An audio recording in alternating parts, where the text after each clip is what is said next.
Escuché a mi nuera decirle a mi hijo: «Tu madre está muerta, ya firmé los papeles de la casa». Pero yo estaba parada justo detrás de ella, muy viva. Durante 3 meses fingieron mi muerte para quedarse con mi propiedad. ¿Cómo lo descubrí? Encontré documentos falsos con mi supuesta firma. Pero déjame contarte cómo llegamos a este momento. Porque todo comenzó el día que me ofrecieron un té extraño. ¿Desde dónde nos estás viendo hoy? Déjanos tu ubicación en los comentarios y dale like y suscríbete al canal. Mi nombre es Patricia Hernández. Tengo 54 años. Hace 6 meses, yo era una mujer feliz. Viuda, sí, pero con una casa pagada en la Colonia del Valle y suficientes ahorros para vivir tranquila. Mi esposo Roberto murió hace 3 años de un infarto. Me dejó bien protegida. La casa estaba a mi nombre y tenía cerca de 400.000 pesos en el banco. No era millonaria, pero tampoco necesitaba nada. Mi hijo Esteban es mi única familia directa. Tiene 32 años. Siempre fue un buen hijo. O eso creía yo. Se casó hace 2 años con Verónica. Desde el principio, esa mujer me pareció extraña. Demasiado amable. Demasiado interesada en saber cuánto dinero tenía yo. Pero Esteban estaba enamorado. ¿Qué podía hacer yo? Callarme y sonreír. Vivían en un departamento pequeño en la colonia Narvarte. Esteban trabajaba como ingeniero, pero su sueldo apenas les alcanzaba. Verónica no trabajaba. Decía que estaba buscando empleo, pero en 2 años nunca encontró nada. Yo los ayudaba cuando podía. 20.000 pesos aquí, 10.000 allá. Era mi hijo. ¿Cómo no iba a ayudarlo? Todo cambió en marzo de este año. Esteban llegó a visitarme un sábado por la tarde. Venía solo. Eso era raro. Normalmente Verónica lo acompañaba a todas partes. Se sentó en la sala y empezó a hablarme con nerviosismo. Mamá, necesito pedirte un favor grande. Dime, hijo.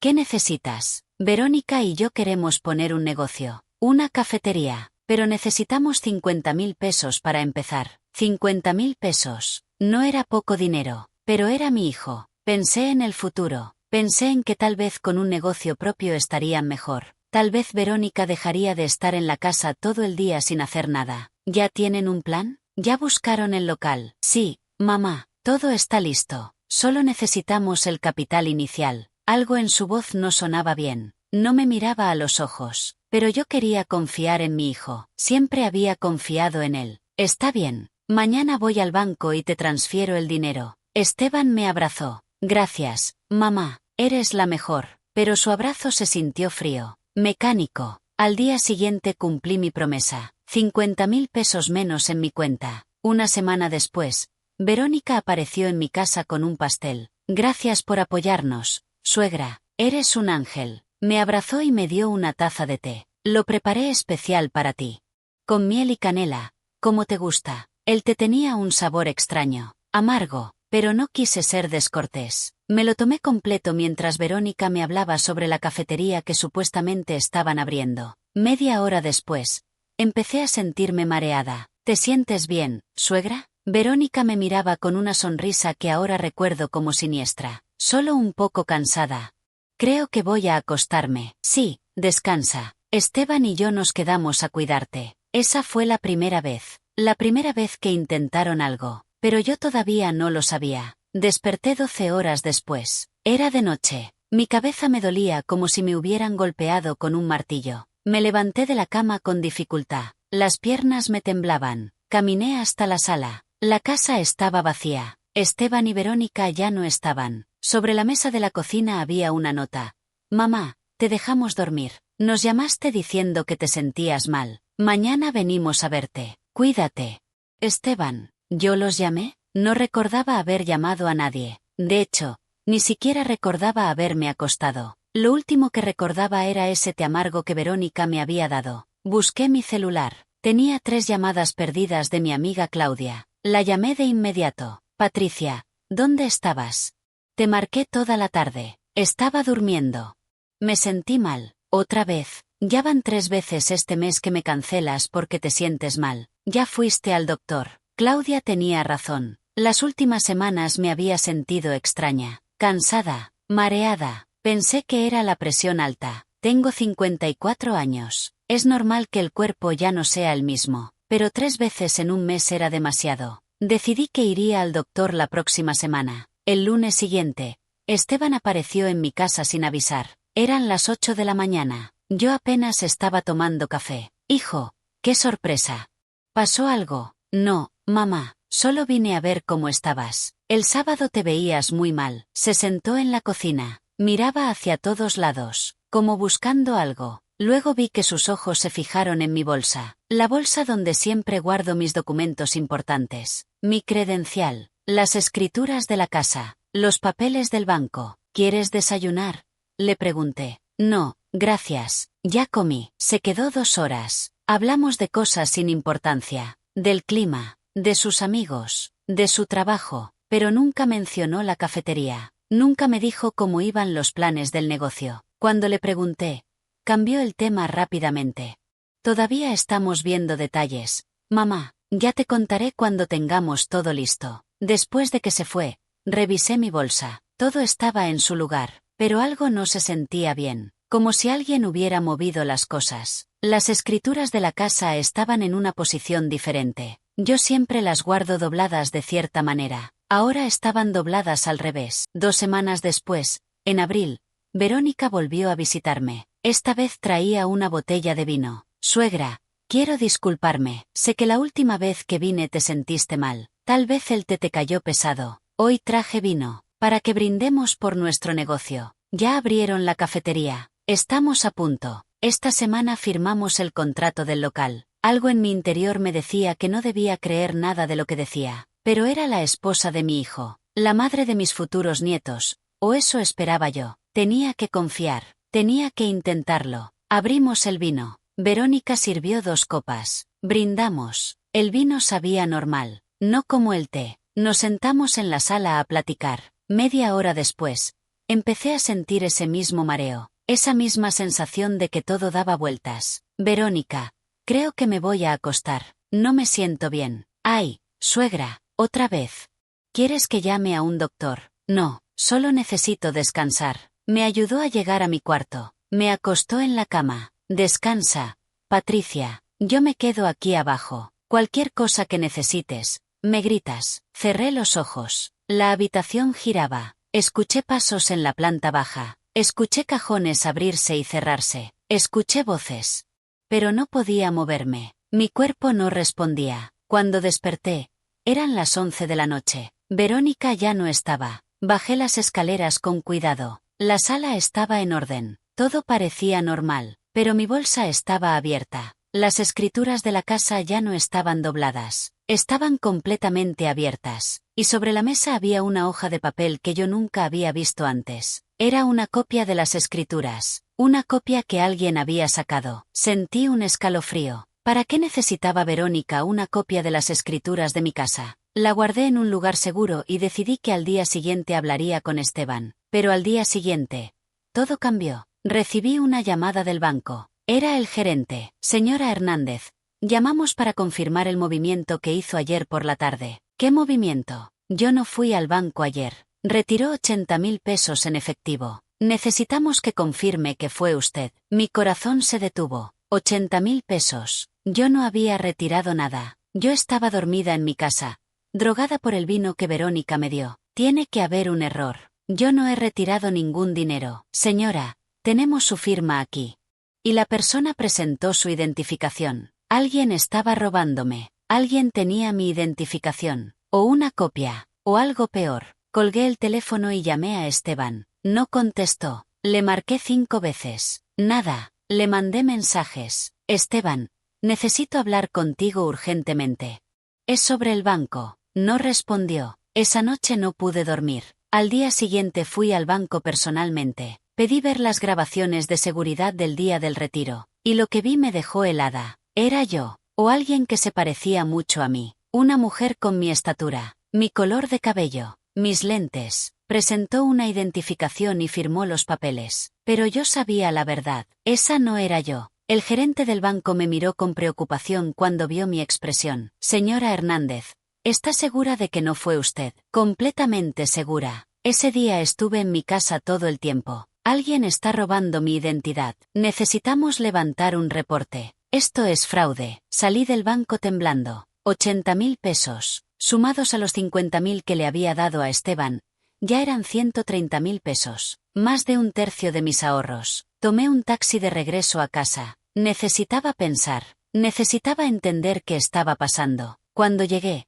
Esteban estaba esperándome en la puerta. Se veía nervioso. Tenía ojeras. No me miró a los ojos cuando me saludó. Mamá, recibí tus mensajes. ¿Qué pasó? Pasa. Necesitamos hablar. Entramos a la sala. Me senté frente a él. Respiré profundo antes de hablar. Alguien retiró 80.000 pesos de mi cuenta ayer. Yo no fui, pero en las cámaras del banco aparece alguien que se parece a mí. Esteban palideció. Sus manos empezaron a temblar. Mamá, eso es terrible. Ya reportaste el fraude. El banco está investigando. Pero necesito preguntarte algo. Verónica estuvo aquí ayer. No que yo sepa. Ayer trabajé todo el día. Verónica dijo que iba a casa de su mamá. Mentira. Verónica había estado en mi casa. Me había dado vino. Me había drogado. Y mientras yo estaba inconsciente, alguien fue al banco haciéndose pasar por mí. Esteban, mírame a los ojos. Mi hijo no pudo. Miró al piso. Miró sus manos. Miró la ventana. Cualquier lugar menos mis ojos. ¿Tú sabes algo de esto? No, mamá.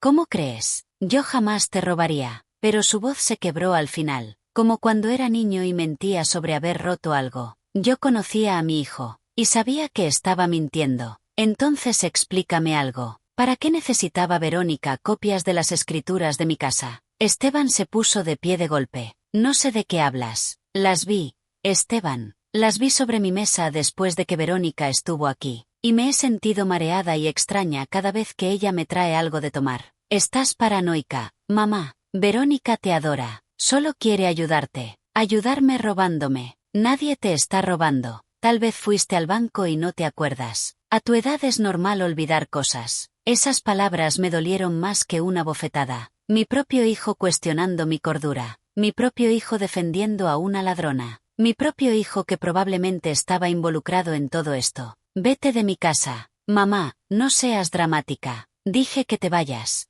Ahora. Esteban salió dando un portazo. Me quedé sola en la sala, llorando. No podía creer lo que estaba pasando. Mi único hijo, la persona en quien más confiaba en el mundo. ¿Cómo había llegado a esto? Esa noche llamé a Claudia. Necesitaba hablar con alguien. Necesitaba que alguien me dijera que no estaba loca. Patricia, llevo semanas diciéndote que algo raro pasa con Verónica. Lo sé. Debí escucharte. ¿Qué vas a hacer? No lo sé. Pero necesito proteger mi dinero. Necesito proteger mi casa. Claudia me recomendó a un abogado. Su nombre era Javier Mendoza. Tenía un despacho en Polanco, especializado en fraudes familiares. Al día siguiente fui a verlo. El licenciado Mendoza era un hombre de unos 60 años. Cabello gris, lentes gruesos. Me escuchó durante una hora mientras le contaba todo. Los mareos, el té, el vino, los retiros de dinero. Las copias de las escrituras. Señora Hernández, lo que me describe es un patrón clásico de abuso patrimonial. Su nuera la está drogando para robarle. Y mi hijo, probablemente es cómplice. O está siendo manipulado. He visto casos similares. Las parejas convencen a los hijos de que los padres mayores ya no pueden manejar su dinero. Les hacen creer que lo hacen por su bien. ¿Qué puedo hacer? Primero, necesitamos proteger sus activos. Vamos a cambiar todas sus contraseñas bancarias. Vamos a poner una alerta de fraude en su cuenta. Nadie podrá hacer movimientos sin verificación especial. Segundo, necesito que guarde las escrituras de su casa en un lugar seguro. Una caja de seguridad en el banco. Y el dinero que ya me robaron. Eso será más difícil de recuperar. Pero con las grabaciones del banco y un análisis grafológico de la firma, podemos demostrar fraude. El banco tendrá que responder. Salí del despacho sintiéndome un poco mejor. Al menos tenía un plan. Al menos alguien me creía. Pero cuando llegué a casa, vi algo que me heló la sangre. La puerta estaba abierta. Entré con cuidado. La sala estaba destrozada. Cajones abiertos. Papeles por todos lados. Alguien había entrado a buscar algo. Subí corriendo a mi cuarto. Mi joyero estaba vacío. Las joyas que Roberto me había regalado durante 30 años de matrimonio. Desaparecidas. Corrí al estudio. La caja fuerte estaba abierta. Forzada. Los documentos que había guardado ahí. Las escrituras originales de la casa. El testamento. Todo había desaparecido. Me senté en el piso y lloré. No solo me estaban robando el dinero, me estaban robando mi vida entera, mi pasado, mi futuro, todo. Llamé a la policía. Vinieron 2 oficiales, tomaron fotos, hicieron preguntas. ¿Tiene idea de quién pudo haber sido? Yo sabía exactamente quién había sido, pero no tenía pruebas, solo intuición de madre. Esa noche instalé cámaras de seguridad en toda la casa. 4 cámaras, una en la entrada, una en la sala, una en la cocina, una en mi recámara. Si volvían a entrar, esta vez los iba a grabar. 3 días después, Verónica apareció en mi puerta. Traía flores y una sonrisa falsa. Suegra, me enteré del robo. ¡Qué terrible! ¿Puedo pasar? La miré fijamente. Esta mujer había estado en mi casa drogándome. Esta mujer había robado mis documentos. Esta mujer estaba destruyendo mi vida. No, pero Patricia, solo quiero ayudarte. Debes estar muy asustada viviendo sola después de lo que pasó. Dije que no. No eres bienvenida en mi casa. Su sonrisa desapareció. Sus ojos se volvieron fríos, peligrosos. Ten cuidado, suegra, a tu edad. Vivir sola puede ser peligroso. Podrías caerte, podrías enfermarte.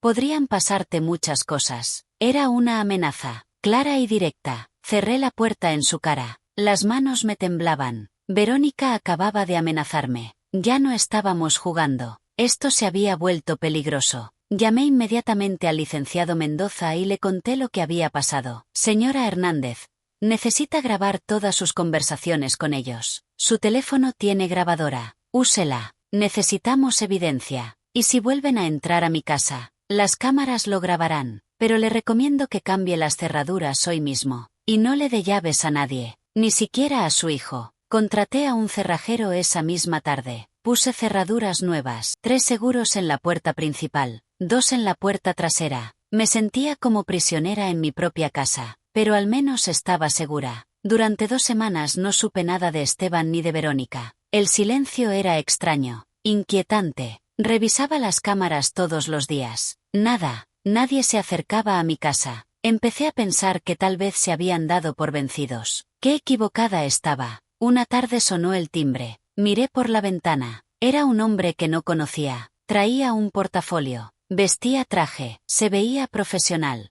¿Quién es? Grité desde adentro sin abrir. Buenos días, señora Hernández. Soy el notario Rodrigo Fuentes.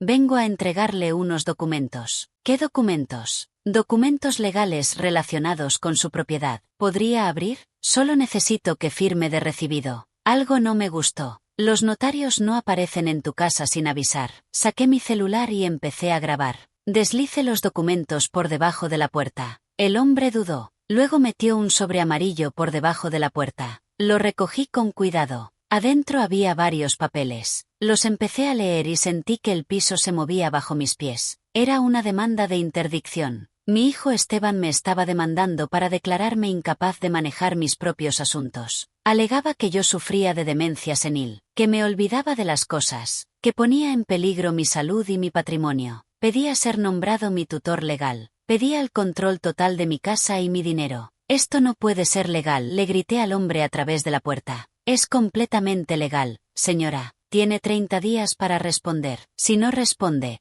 el juez fallará a favor de su hijo. El hombre se fue. Me quedé sentada en el piso de la entrada, leyendo y releyendo esos documentos. Mi hijo me estaba declarando loca. Mi hijo quería quitarme todo. Y lo peor era que tenía argumentos. Los mareos, las veces que supuestamente olvidé cosas, el robo del banco que según ellos yo misma hice y olvidé. Me habían tendido una trampa perfecta. Llamé al licenciado Mendoza. Estaba furioso cuando le leí los documentos. Esto es abuso, puro y simple, pero necesitamos actuar rápido. Necesita hacerse exámenes médicos que demuestren que está perfectamente cuerda. Necesitamos un psiquiatra que la evalúe. Necesitamos pruebas de que la estaban drogando. ¿Cómo pruebo eso? ¿Todavía tiene la taza donde le sirvieron el té?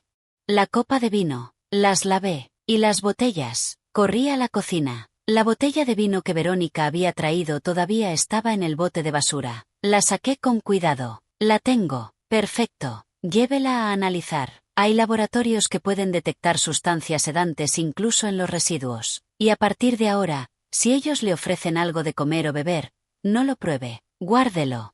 Todo será evidencia. Los siguientes días fueron una pesadilla de citas médicas. Fui con 3 doctores diferentes, un médico general, un neurólogo, un psiquiatra. Todos me hicieron pruebas, exámenes de memoria, análisis de sangre, escaneos cerebrales. Los resultados fueron claros.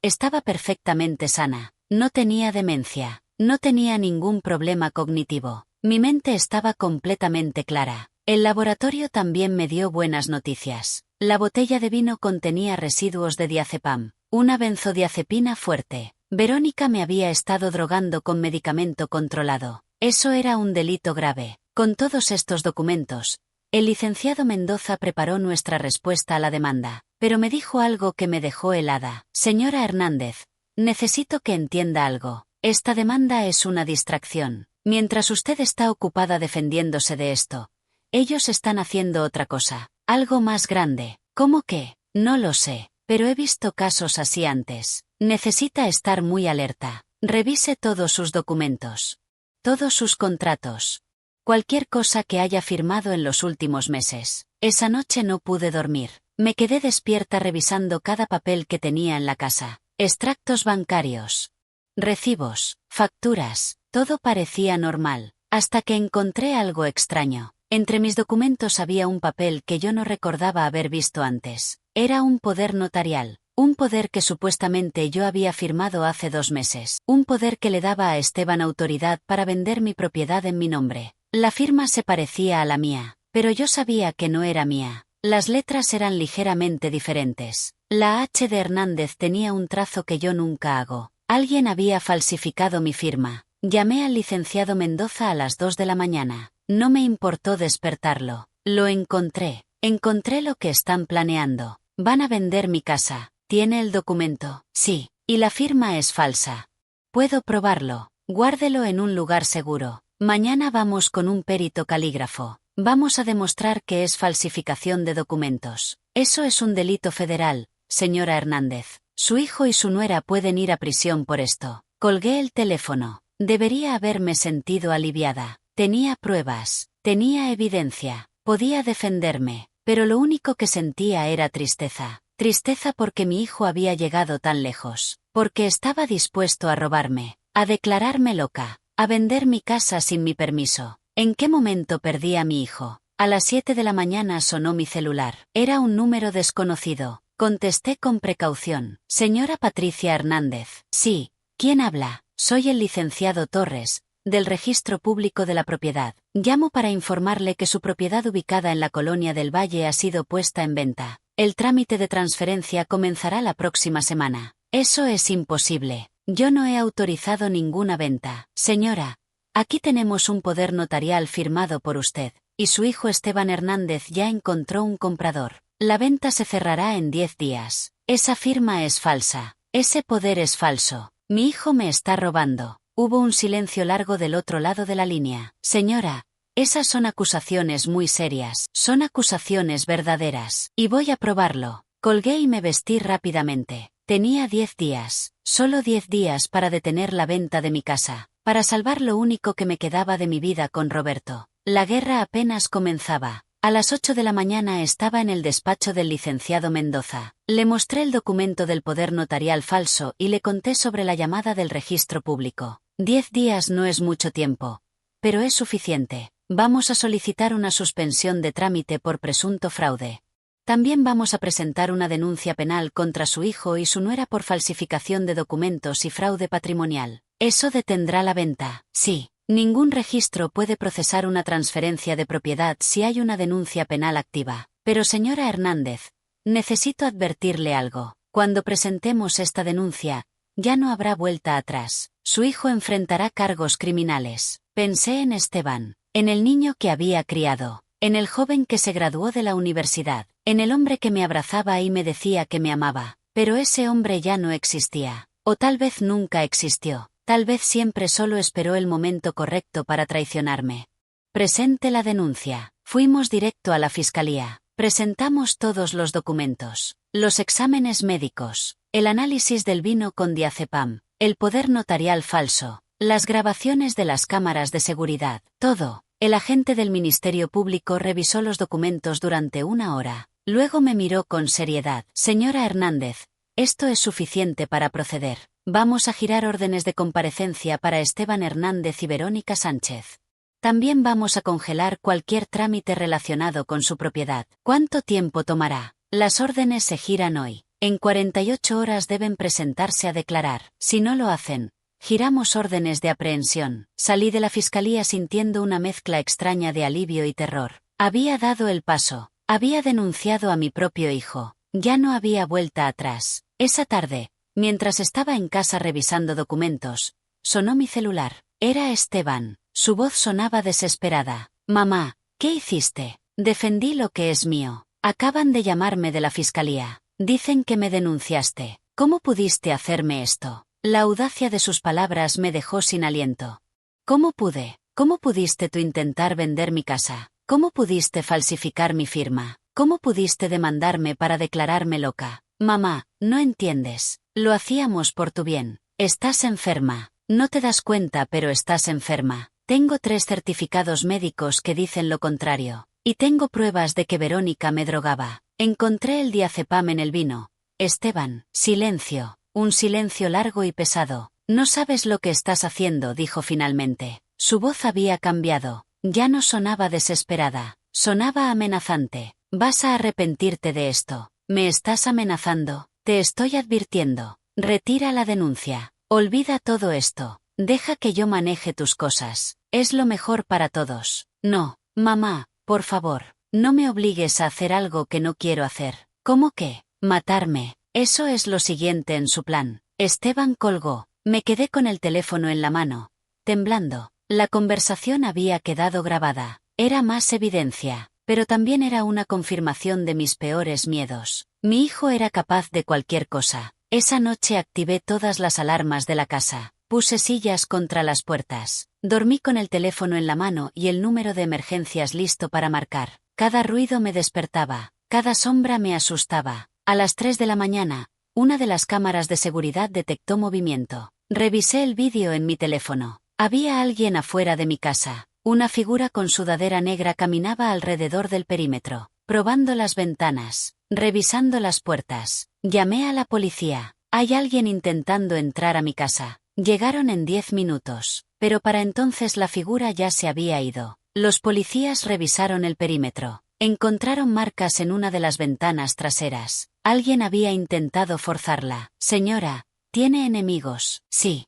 Mi hijo y mi nuera. Los policías intercambiaron miradas incómodas. Problemas familiares. Siempre era complicado. ¿Tiene una orden de restricción contra ellos? Todavía no, pero hay una denuncia penal activa. Le recomendamos que solicite la orden de restricción. Mientras tanto, mantenga las puertas cerradas y las alarmas activadas. Al día siguiente fui con el licenciado Mendoza a solicitar la orden de restricción. Presentamos el vídeo de la figura intentando entrar. Presentamos la grabación de la llamada amenazante de Esteban. El juez aprobó la orden en menos de una hora. Esteban y Verónica tenían prohibido acercarse a menos de 200 metros de mí o de mi casa. Si lo hacían, serían arrestados inmediatamente. Pero 2 días después, cuando fui al supermercado, los vi. Estaban en el estacionamiento. Verónica me vio primero. Le dijo algo a Esteban. Ambos empezaron a caminar hacia mí. Saqué mi celular y empecé a grabar. Tienen una orden de restricción. No pueden acercarse a mí. Verónica sonrió. Esa sonrisa fría que ahora conocía tan bien. Estamos en un lugar público.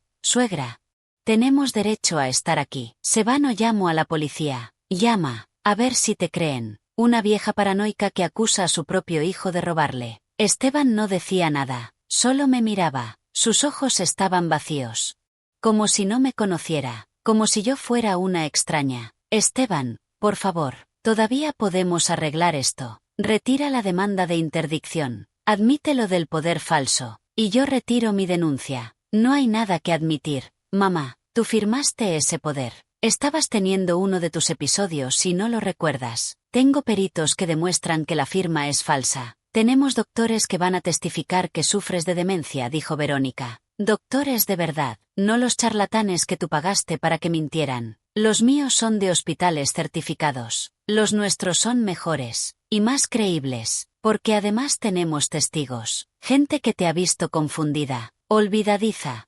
Tu amiga Claudia, por ejemplo. Mi sangre se heló.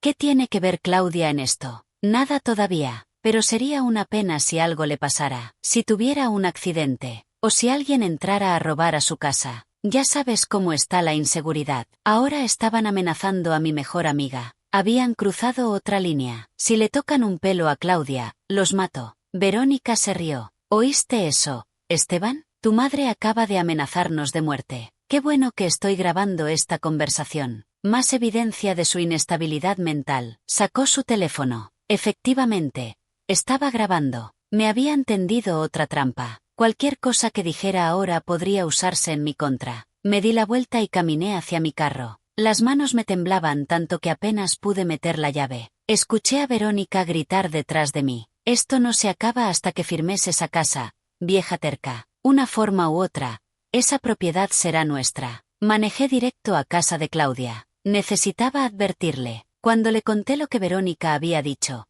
palideció. Patricia, esto se está saliendo de control. Lo sé, por eso necesitas tener cuidado. No abras la puerta si no sabes quién es. No aceptes nada que venga de ellos. ¿Y tú, estás segura en tu casa? Tengo alarmas, tengo cámaras, tengo una orden de restricción, pero no sé cuánto tiempo más pueda sostener esto. Claudia me abrazó. Eres la mujer más fuerte que conozco. Vas a salir de esto.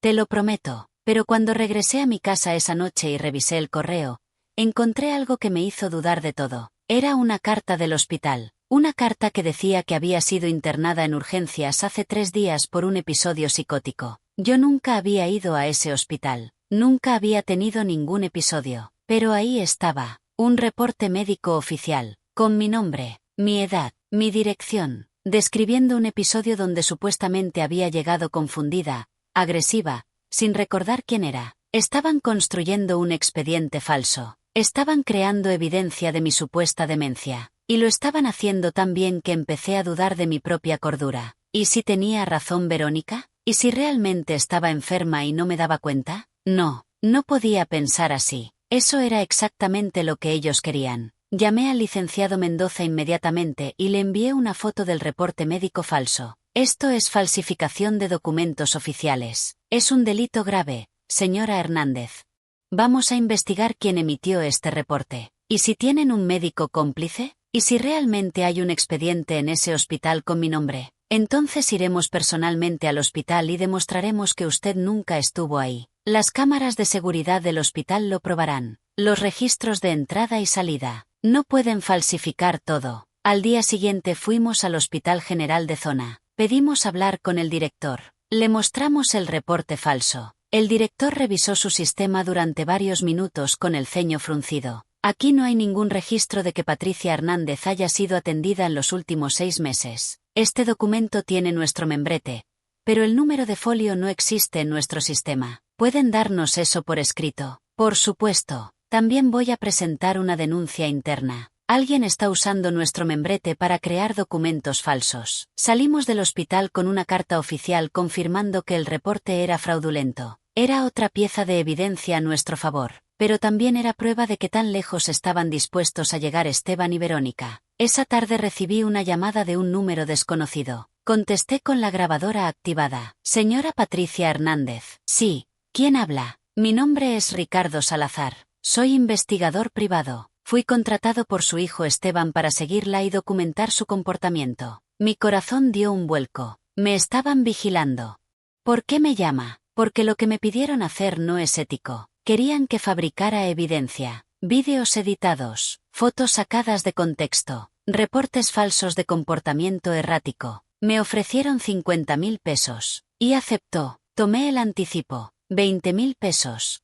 Pero cuando empecé a investigar, me di cuenta de lo que realmente estaba pasando. Usted no está loca, señora Hernández. Es víctima de fraude patrimonial. Y yo no voy a ser parte de eso. ¿Por qué me dice esto? Porque tengo una madre de su edad. Y si alguien le hiciera esto a ella, me gustaría que alguien la ayudara. Tengo grabaciones de mis conversaciones con su hijo y su nuera, discutiendo el plan, hablando sobre cómo van a quedarse con su casa. Incluso mencionan que si usted no coopera, van a hacer que parezca un accidente. Las palabras me golpearon como un puño en el estómago. Un accidente, una caída, un incendio. Algo que no levante sospechas. Verónica dijo textualmente: las viejas se caen todo el tiempo. Nadie va a preguntar nada. Sentí náuseas. Mi nuera estaba planeando matarme. ¿Tiene esas grabaciones? Sí, y estoy dispuesto a entregarlas.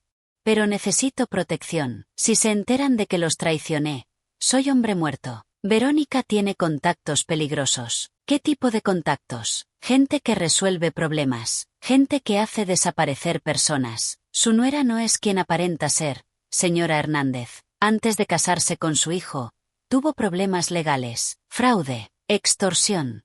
Cambió de identidad hace 5 años. Esto era mucho peor de lo que había imaginado. Verónica era una criminal profesional, y mi hijo era su víctima, o su cómplice. Ya no sabía qué pensar. ¿Dónde nos podemos ver? En un lugar público. Mañana a las 10 de la mañana. En la cafetería del Centro Comercial Perisur. Lleve a su abogado. Yo llevo las grabaciones. Colgó antes de que pudiera decir algo más. Le marqué inmediatamente al licenciado Mendoza y le conté todo. Es arriesgado, pero necesitamos esas grabaciones. Voy a contratar seguridad privada. Iremos 3 personas con usted. Si es una trampa, estaremos protegidos. Esa noche no pude dormir. Revisaba las cámaras de seguridad cada 15 minutos.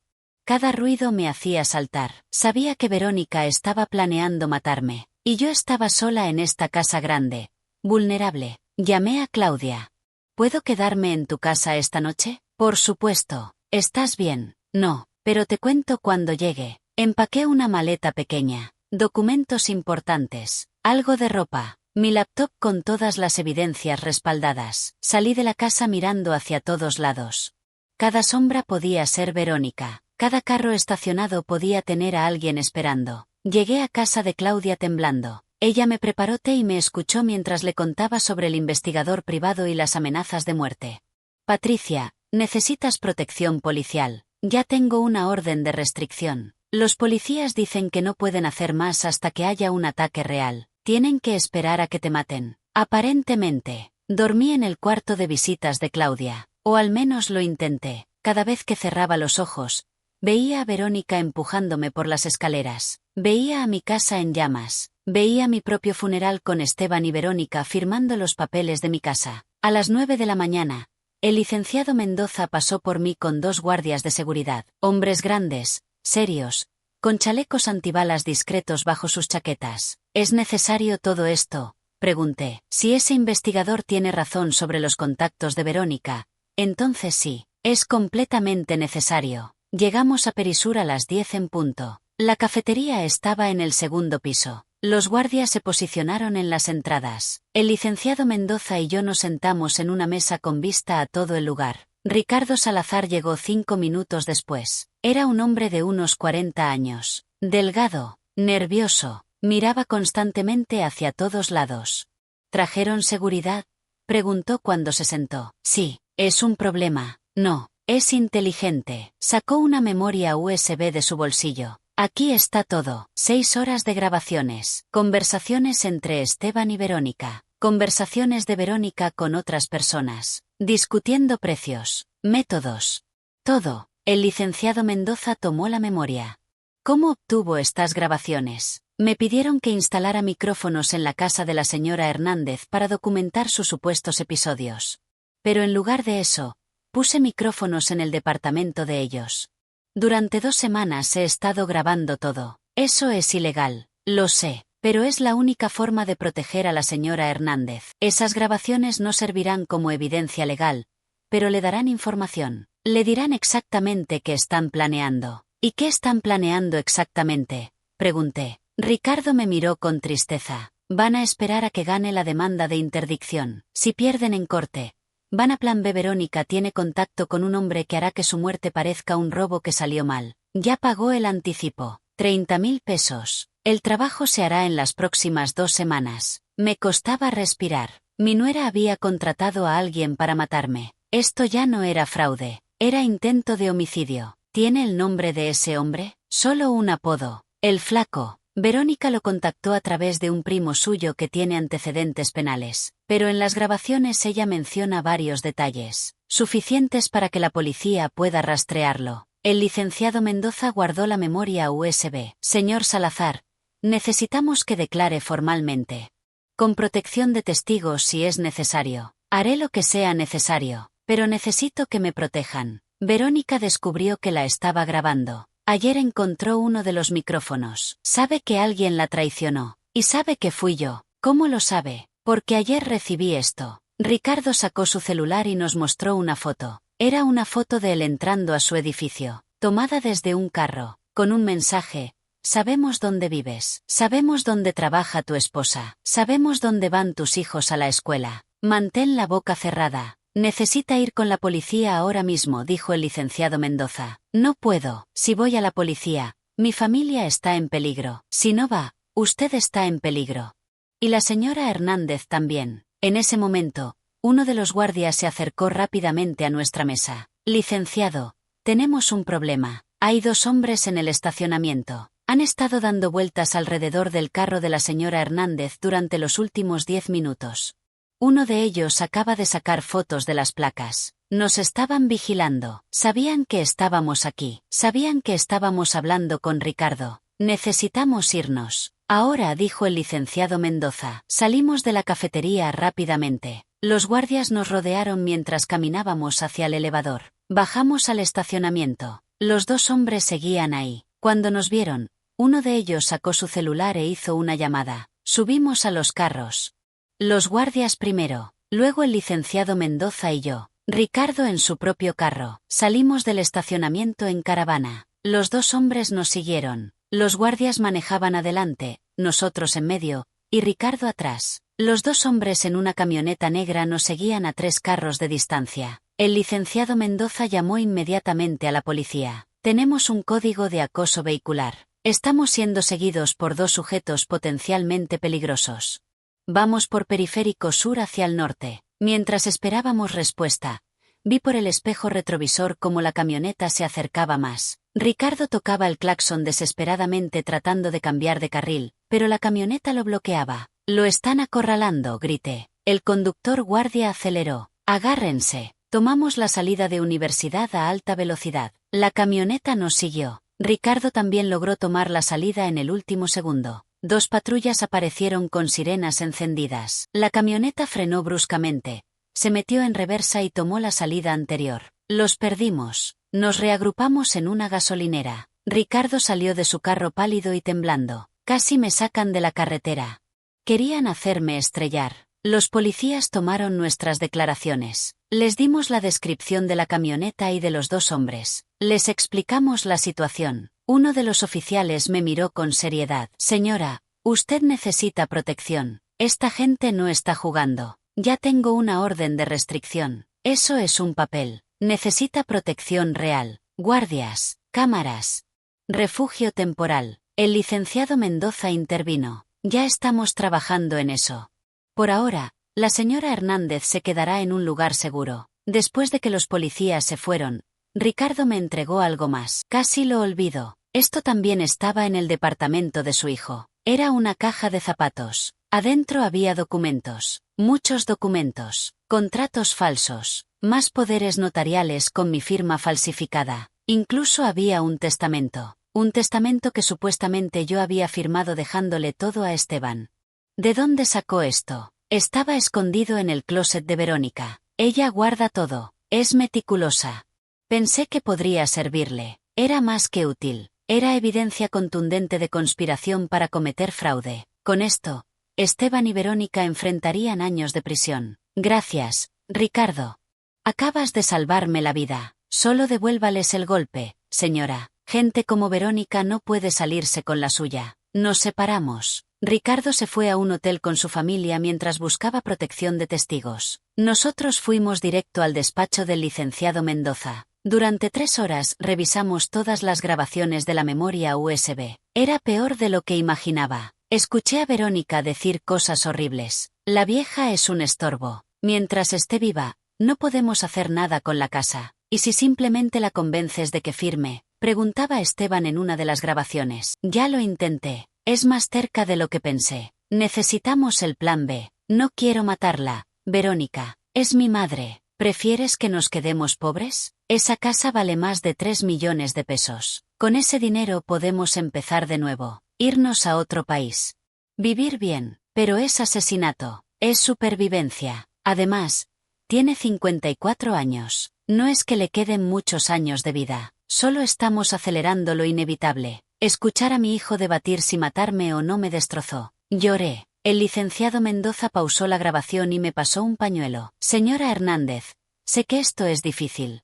Pero necesitamos escuchar todo. Continuó la grabación. Había más, mucho más. Verónica hablando con el sicario que contrató. Negociando el precio. 50.000 pesos por hacerlo parecer un robo. Ella le daba detalles de mi rutina, de mis horarios, de cuando estaba sola en casa. La mejor ventana es entre las 9 y las 11 de la noche. A esa hora está viendo televisión en la sala. La puerta trasera es más fácil de forzar. Escuché la voz del sicario, una voz ronca, sin emociones.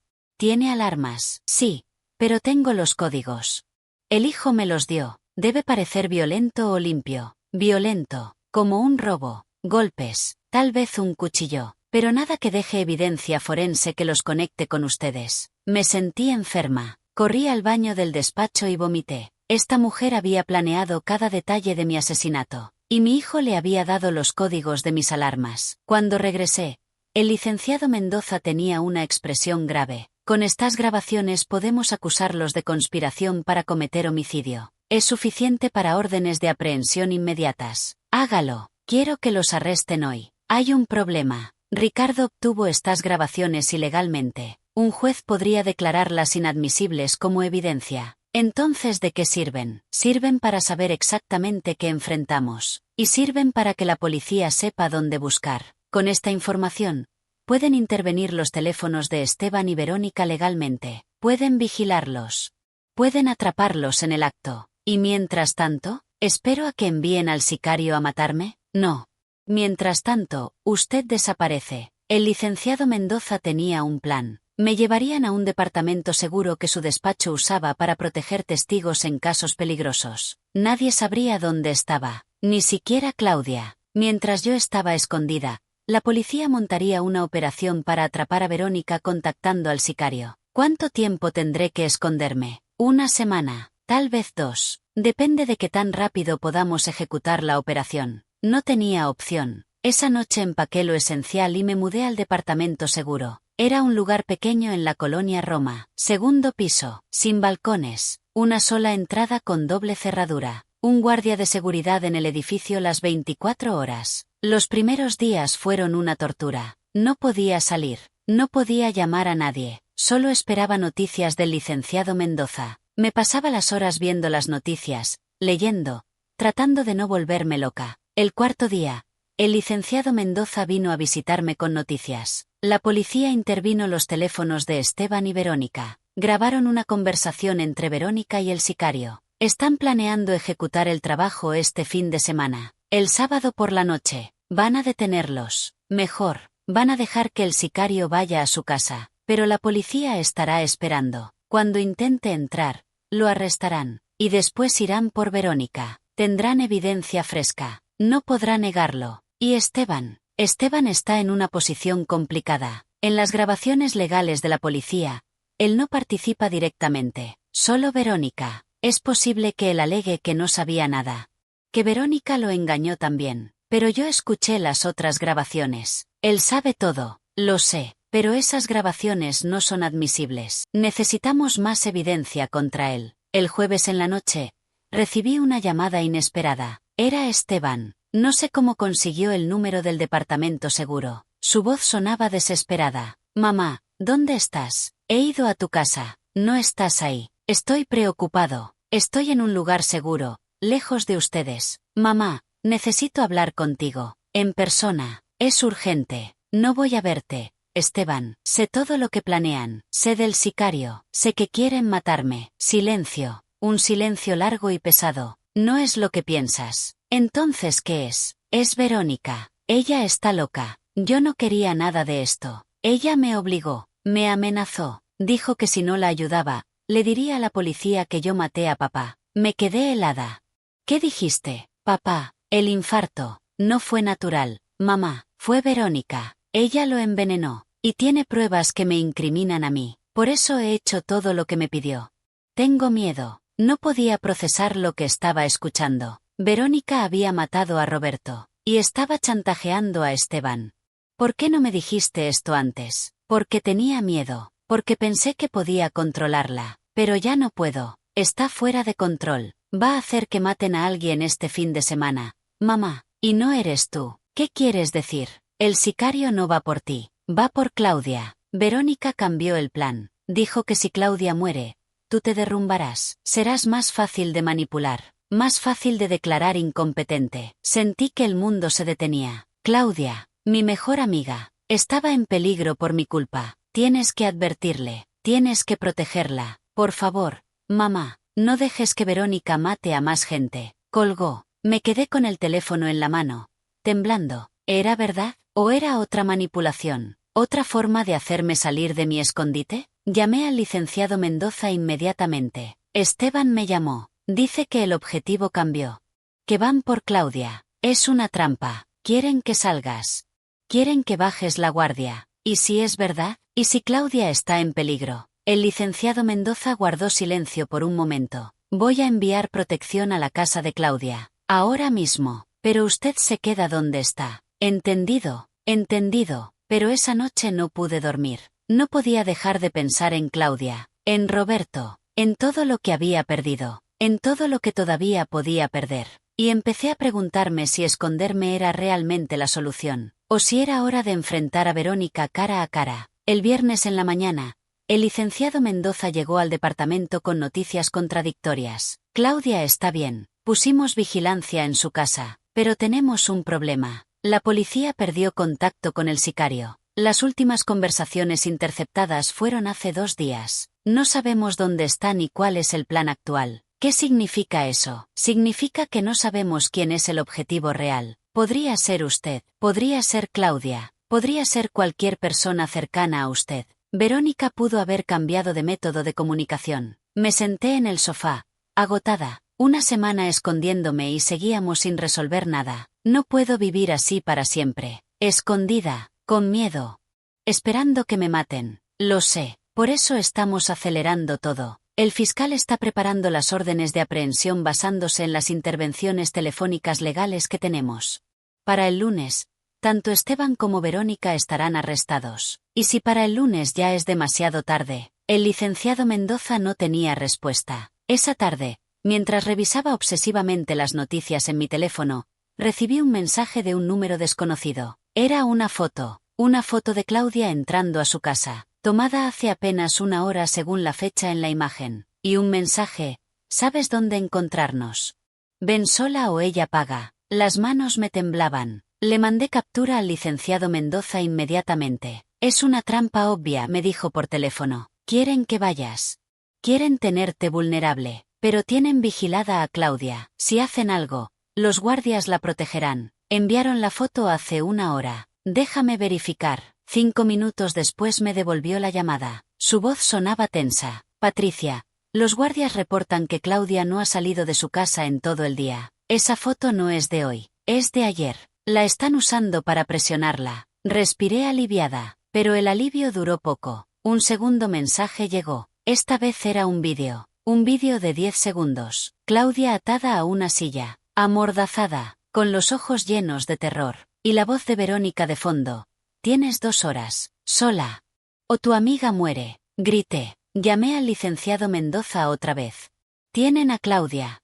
La secuestraron. Eso es imposible. Los guardias están afuera de su casa ahora mismo. Pues pregúntale si la han visto en las últimas horas. Esperé con el corazón en la garganta. 2 minutos después, el licenciado Mendoza confirmó mis peores miedos. Los guardias dicen que no han visto a Claudia desde anoche. Asumieron que estaba dentro de la casa. Voy a enviar a alguien a verificar. No hay tiempo. Dijeron 2 horas. Ya pasaron 5 minutos. Patricia, escúcheme. No puede ir.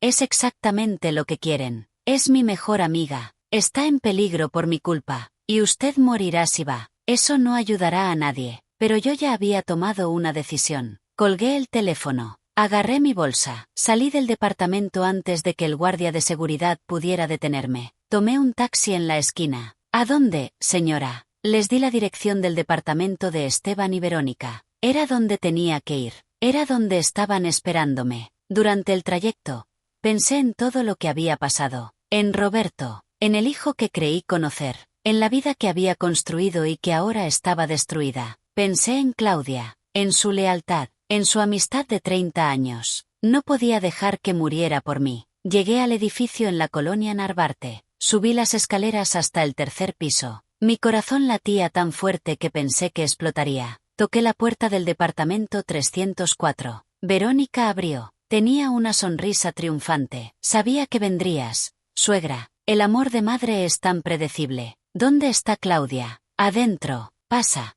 Pero deja tu celular aquí. Dejé el celular en una mesita junto a la entrada. Verónica me cachó para asegurarse de que no trajera otro. Luego me empujó hacia la sala. Claudia estaba ahí, atada a una silla, exactamente como en el vídeo. Tenía un ojo morado y sangre seca en el labio. Cuando me vio, empezó a llorar detrás de la mordaza.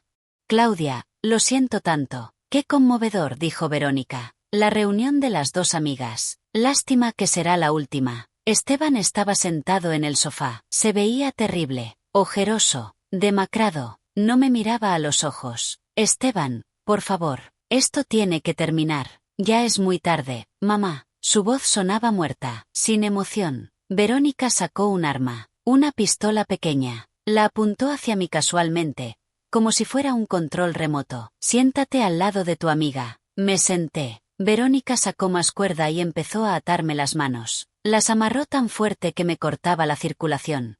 ¿Qué vas a hacer? Es simple. Ustedes dos van a desaparecer. Un secuestro que salió mal. Pasa todo el tiempo en esta ciudad. La policía encontrará sus cuerpos en una semana, tal vez 2. Y para entonces, yo ya habré vendido tu casa y estaré viviendo en Cancún con el dinero. La policía sabe todo. Tienen grabaciones.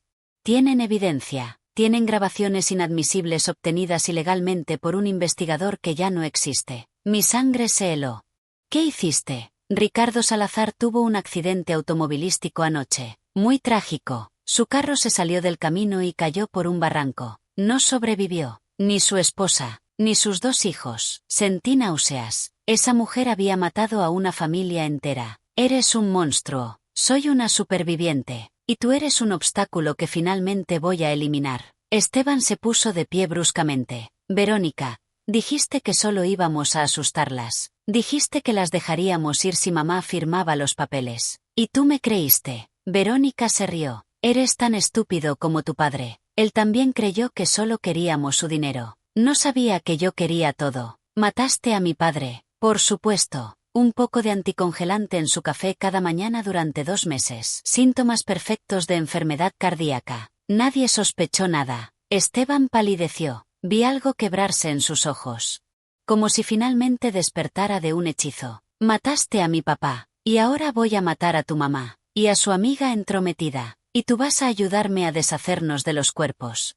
O serás el siguiente. Verónica levantó el arma y apuntó directamente a mi cabeza. Vi su dedo moverse hacia el gatillo. Este era el fin. Después de todo lo que había luchado, iba a morir aquí. Pero entonces Esteban se movió. Rápido. Más rápido de lo que hubiera imaginado. Se lanzó sobre Verónica. Ambos cayeron al suelo. La pistola salió volando. Esteban gritaba como un animal herido. «Mataste a mi padre. Mataste a mi padre». Verónica era fuerte. Le dio un rodillazo en el estómago. Esteban se dobló de dolor. Ella se arrastró hacia el arma. Sus dedos casi la alcanzaban. Yo no podía moverme. Mis manos estaban atadas, pero mis piernas estaban libres. Me lancé desde la silla. Caí pesadamente sobre Verónica. Mi peso la aplastó contra el piso. Ella gritó. Esteban aprovechó el momento. Tomó la pistola. Se puso de pie, temblando, apuntando a Verónica. «No te muevas. No te atrevas a moverte». Verónica se quedó quieta, pero sus ojos brillaban con furia. «No vas a dispararme. No tienes el valor. Maté a mi propio padre por tu culpa. ¿Crees que no tengo valor? No lo mataste tú. Lo maté yo. Tú solo eres un cobarde que me dejó hacer lo que quise». Esteban empezó a llorar. El arma temblaba en sus manos. Por un momento pensé que realmente iba a disparar. «Esteban», dije con voz suave, «desátame. Llama a la policía. Todavía puedes hacer lo correcto». Mi hijo me miró. Vi al niño que había sido, al joven que había criado. a la persona que pudo haber sido si nunca hubiera conocido a Verónica. Lo siento, mamá, lo siento tanto. Lo sé, hijo, lo sé, pero ahora necesito que seas fuerte. Por papá. Por mí. Por ti mismo. Esteban asintió. Mantuvo el arma apuntada hacia Verónica mientras buscaba un cuchillo en la cocina. Cortó mis cuerdas, luego las de Claudia. Le di su celular y le dije que llamara a la policía. Verónica se sentó en el piso. Tranquila, demasiado tranquila. Creen que ganaron, pero esto no termina aquí. Tengo amigos, contactos. Van a venir por ustedes. Tus contactos no te van a ayudar desde prisión, le dije. No voy a ir a prisión. Tengo dinero escondido. Tengo abogados. Voy a salir de esto. Las sirenas empezaron a sonar afuera. La policía había llegado, pero Verónica hizo algo que no esperábamos. Se metió la mano al bolsillo y sacó una cápsula pequeña. Se la llevó a la boca antes de que pudiéramos detenerla. Si no puedo tener la vida que quiero, entonces no quiero ninguna vida. Tragó la cápsula. Empezó a convulsionar. Espuma salía de su boca. Esteban gritó y se arrodilló junto a ella, tratando de ayudarla. Pero yo sabía que era demasiado tarde. Verónica murió en el piso del departamento, rodeada de la destrucción que ella misma había causado. La policía entró segundos después. Paramédicos. Detectives. Caos absoluto. Claudia me abrazó, llorando. Yo también lloraba. De alivio. De dolor. De todo lo que habíamos perdido. Esteban fue arrestado. Le pusieron esposas mientras le leían sus derechos. Antes de que se lo llevaran, me miró una última vez. Perdóname, mamá. No pude responder. No sabía si podía perdonarlo. No sabía si algún día podría. Los siguientes días fueron un torbellino de declaraciones, entrevistas con detectives y trámites legales interminables. Claudia y yo pasamos horas en la fiscalía contando nuestra historia una y otra vez. Cada detective quería escuchar los detalles desde el principio. El licenciado Mendoza estuvo a mi lado en cada momento. Cuando me enteré de lo que había pasado con Ricardo Salazar y su familia, lloré durante horas. Esas 4 personas habían muerto tratando de ayudarme. Sus muertes pesaban sobre mi conciencia como piedras. No es su culpa, me repetía el licenciado Mendoza. Verónica era una criminal profesional, una sociópata. Usted fue su víctima, no su cómplice. Pero no me sentía como una víctima. Me sentía como una idiota. ¿Cómo no había visto las señales? ¿Cómo había permitido que esa mujer entrara en mi vida y destruyera todo? La autopsia de Verónica reveló que había tomado cianuro. Lo tenía preparado como última salida si la atrapaban. Los detectives encontraron en su departamento una caja fuerte llena de documentos, pasaportes falsos con diferentes nombres, cuentas bancarias en el extranjero, y un archivo completo sobre mí. Fotos de mi casa, copias de mis documentos, notas sobre mi rutina diaria. Había estado planeando esto desde antes de conocer a Esteban. Su hijo también fue una víctima, me dijo un detective. Encontramos evidencia de que Verónica lo manipuló desde el principio. Lo investigó antes de acercarse a él. Sabía que usted tenía propiedades. Sabía que estaba viuda. Lo sedujo específicamente para llegar a usted. Esa información debería haberme hecho sentir mejor respecto a Esteban.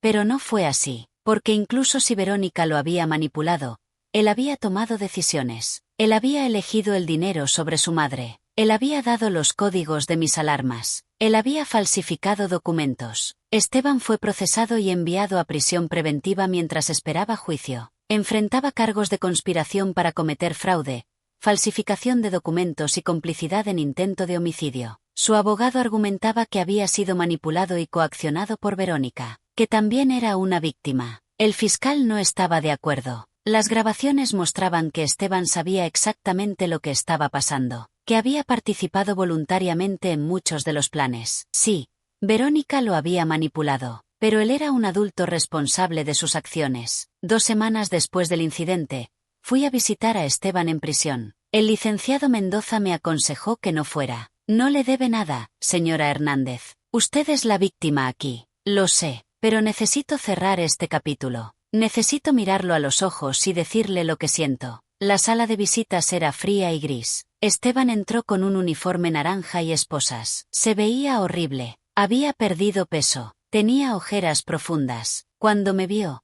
empezó a llorar. Mamá, gracias por venir. Me senté frente a él sin decir nada. Lo dejé llorar. Cuando finalmente se calmó, habló. No espero que me perdones. Sé que no merezco tu perdón. Pero necesito que sepas que lo siento. Siento todo lo que pasó. Siento haber sido tan débil. Tan estúpido. ¿Cuándo empezó todo esto? Pregunté. Necesito saber cuándo decidiste que el dinero era más importante que tu madre. Esteban respiró profundo. No fue una decisión repentina. Fue gradual. Verónica plantaba ideas en mi cabeza. Me decía que tú tenías demasiado dinero para una sola persona, que yo era tu único hijo y merecía mi herencia ahora, no cuando murieras. Me hacía sentir como si pedirte dinero fuera mi derecho. Te di 50.000 pesos cuando lo pediste. Lo sé, pero Verónica dijo que no era suficiente, que debíamos tener acceso a todo. Que tú estabas siendo egoísta al guardar tanto dinero cuando nosotros luchábamos. Ustedes luchaban porque Verónica no trabajaba. Porque gastaban más de lo que ganabas. Lo sé ahora, pero en ese momento, ella tenía respuesta para todo. Me convenció de que tú estabas empezando a perder la memoria, de que pronto no podrías manejar tus finanzas, de que lo mejor era que yo tomara control antes de que perdieras todo. Yo no estaba perdiendo la memoria, me estaban drogando. No lo supe hasta después. Mamá, te lo juro, cuando me di cuenta de que Verónica te estaba dando medicamentos sin tu conocimiento, ya era demasiado tarde, ya había firmado documentos, ya había participado en el plan, y ella me amenazó con lo de papá. ¿De verdad ella mató a tu padre? Esteban asintió con lágrimas en los ojos. Lo investigaron después de que Verónica murió. Exhumaron su cuerpo. Encontraron niveles altos de etilenglicol en sus tejidos. Es el componente principal del anticongelante. Ella lo envenenó lentamente durante meses. Los síntomas imitaban un problema cardíaco. Nadie sospechó nada. Me quedé sin palabras. Roberto, mi Roberto, había sido asesinado. Y yo nunca lo supe. Viví 3 años pensando que había muerto de causas naturales. ¿Tú sabías esto cuando pasó? No, lo juro por Dios que no. Verónica me lo dijo hace apenas 6 meses. Me mostró evidencia. Me dijo que si no la ayudaba con el plan de quedarnos con tu casa, le diría a la policía que yo lo había hecho. Que tenía pruebas para incriminarme. Y le creíste. Tenía documentos. Mamá, transferencias bancarias que mostraban que yo había comprado anticongelante. Mensajes de texto de mi teléfono diciendo cosas sobre papá. Todo falso. Todo fabricado por ella. Pero lucía real. Y tuve miedo. ¿Entonces decidiste ayudarla a robarme? ¿A declararme loca? ¿A matarme? No quería que te mataran. Ese nunca fue mi plan. Yo solo quería que firmaras algunos papeles. Que me dieras acceso a tus cuentas. Verónica dijo que nadie saldría lastimado. Pero contrataron a un sicario. Eso fue decisión de Verónica. Cuando me enteré, traté de detenerla. Por eso te llamé. Por eso te advertí. Casi muero. Esteban. Claudia casi muere. La familia de Ricardo Salazar murió. 4 personas inocentes, incluyendo 2 niños. Esteban se quebró completamente. Sollozó con la cabeza entre las manos. Lo sé. Cargo con eso todos los días. Cada noche veo sus caras. Esos niños. Ricardo tratando de proteger a su familia. Todo por mi culpa. No todo fue tu culpa. Pero si participaste, tomaste decisiones. Y ahora tienes que pagar por ellas. Lo sé. Mi abogado dice que probablemente me den entre 10 y 15 años. Dice que si coopero completamente con la investigación, si testificó sobre todo lo que Verónica hizo, tal vez reduzcan la sentencia. ¿Y vas a cooperar? Sí, voy a contar todo. Cada detalle, cada plan, cada persona involucrada, los contactos de Verónica, el primo que la conectó con el sicario. Todo. Nos quedamos en silencio por un momento. Este era mi hijo. La persona que había crecido en mi vientre, a quien había arrullado cuando lloraba de bebé, a quien había enseñado a caminar, a leer, a ser un buen hombre. Y había fallado, o él había fallado, o ambos habíamos fallado. ¿Alguna vez me amaste realmente? Pregunté. La pregunta que más me dolía. Por supuesto que sí, mamá, te amo, siempre te he amado. Verónica no cambió eso, solo nubló mi juicio, me hizo creer cosas que no eran ciertas. Me convirtió en alguien que no quería ser. El amor no es solo un sentimiento, Esteban. El amor es acción, es lealtad, es protección. Tú no me protegiste, me traicionaste, lo sé, y voy a vivir con eso el resto de mi vida. Pero quiero que sepas que me arrepiento, que si pudiera regresar el tiempo, haría todo diferente. Habría corrido de Verónica el primer día. Habría valorado lo que tenía contigo. Me puse de pie. La visita había terminado. Había dicho lo que necesitaba decir. Había escuchado lo que necesitaba escuchar.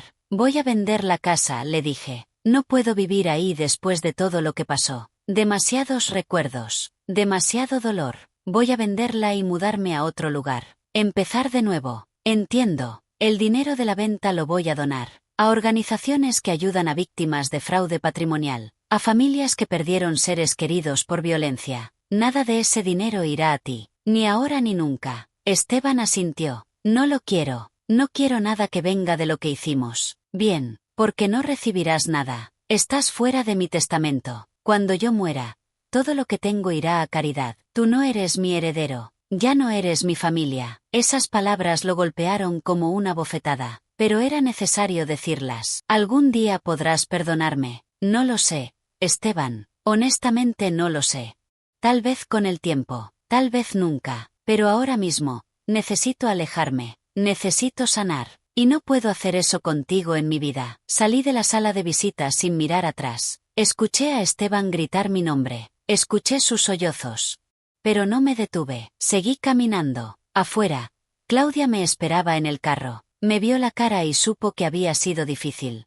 ¿Cómo te sientes? Vacía, triste, pero también aliviada. Dije lo que necesitaba decir. ¿Y ahora qué? Ahora empiezo mi vida de nuevo. A los 54 años, sin esposo, sin hijo, sin la casa donde pasé 30 años. Empiezo de cero. Claudia tomó mi mano. No estás sola, me tienes a mí. Y vas a salir adelante. Eres la mujer más fuerte que conozco. Tenía razón. Había sobrevivido. Había luchado. Había ganado. Y ahora era tiempo de reconstruir. 6 meses después, mi vida era completamente diferente. Vendí la casa en la Colonia del Valle por 3.200.000 pesos. Cada centavo fue a las organizaciones que prometí ayudar. Fundé además mi propia asociación, Voces Protegidas, dedicada a ayudar a personas mayores víctimas de abuso patrimonial por parte de sus familias. Me mudé a un departamento pequeño en la Colonia Condesa. 2 habitaciones, mucha luz, sin fantasmas del pasado. Claudia me ayudó a decorarlo. Colores claros. Plantas en cada rincón. Un espacio que se sentía como un nuevo comienzo. El juicio de Esteban duró 3 meses. Testifiqué durante 2 días completos. Conté todo lo que había vivido. Mostré las evidencias, las grabaciones, los documentos falsos. El jurado no tardó mucho en deliberar. Culpable de todos los cargos. 15 años de prisión. Podría solicitar libertad condicional después de 10 si demostraba buena conducta. No fui a escuchar la sentencia. El licenciado Mendoza me representó. Me llamó después para darme los detalles. Le agradecí por todo, por creer en mí cuando nadie más lo hacía, por luchar a mi lado, por salvarme la vida. Usted se salvó sola, señora Hernández. Yo solo la ayudé a documentarlo. Los contactos de Verónica también fueron arrestados. Su primo que la conectó con el sicario recibió 20 años. El sicario que mató a la familia Salazar fue capturado en Guadalajara. Cadena perpetua. Justicia para Ricardo, su esposa y sus 2 hijos. No los traería de vuelta, pero al menos sus muertes no quedaron impunes. La investigación sobre la muerte de Roberto reveló una red más grande de lo que imaginábamos. Verónica había estado casada 3 veces antes. Todos sus esposos habían muerto en circunstancias sospechosas. Todos habían dejado propiedades y dinero. Ella había estado haciendo esto durante casi 20 años. Una depredadora profesional. Una viuda negra literal. Saber esto no hizo más fácil aceptar la muerte de Roberto, pero me dio algo de paz saber que su asesina ya no podía lastimar a nadie más. Mi asociación Voces Protegidas creció rápidamente. Resulta que hay miles de personas en mi situación. Adultos mayores siendo robados por sus propios hijos, por sobrinos, por cuidadores, por parejas de sus hijos. El abuso patrimonial es una epidemia silenciosa de la que nadie habla. Creamos una línea telefónica de ayuda. Ofrecemos asesoría legal gratuita, grupos de apoyo, talleres sobre cómo proteger tu patrimonio, cómo reconocer las señales de abuso, cómo denunciar sin miedo. Mi historia se volvió pública. Periodistas querían entrevistarme. Al principio me negué. No quería revivir el dolor, pero luego me di cuenta de que mi historia podía ayudar a otros. Podía advertirles, podía darles esperanza. Di mi primera entrevista en televisión 4 meses después del juicio. Hablé durante 1 hora. Conté todo. El té envenenado, los documentos falsos, el sicario, la muerte de Verónica, la traición de mi hijo. Lloré en cámara, pero también me mostré fuerte, superviviente. Esa entrevista cambió todo. Cientos de personas me contactaron. Yo también estoy pasando por esto. Mi hijo me está robando. Mi nuera me está manipulando. No sé qué hacer. Pensé que estaba sola. Nadie está solo. Ese se convirtió en el lema de nuestra asociación. Y es verdad, el abuso patrimonial prospera en el silencio y la vergüenza. Cuando las víctimas hablan, cuando se apoyan unas a otras, el abuso pierde su poder. Claudia se convirtió en la CEO directora de Voces Protegidas. Ella entendía mejor que nadie lo que significaba estar en peligro por ayudar a un amigo. Su historia también resonaba con muchas personas. La amiga leal que casi muere por no abandonar a quien amaba. ¿Sabes?, me dijo una tarde mientras tomábamos café en mi nuevo departamento.